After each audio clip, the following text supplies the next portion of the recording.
will get me from Miami University to Miami, Florida on a tank of gas in the right conditions.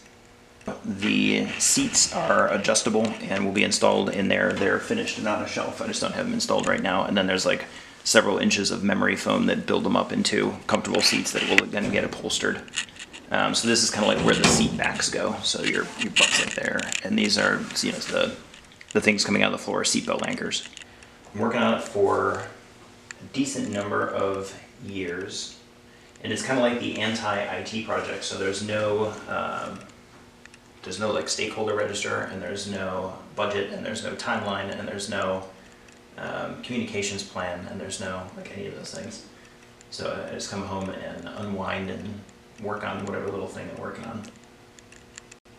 You kind of have to celebrate the small victories of any particular task on the airplane, because if you are only building for the purpose of having the long-term objective of a flying airplane, then you're not going to get through the day-to-day trials and tribulations. They say that you'll experience every emotion from pain to joy to fear to anger to all these things as you're working on it, and I have experienced many so far.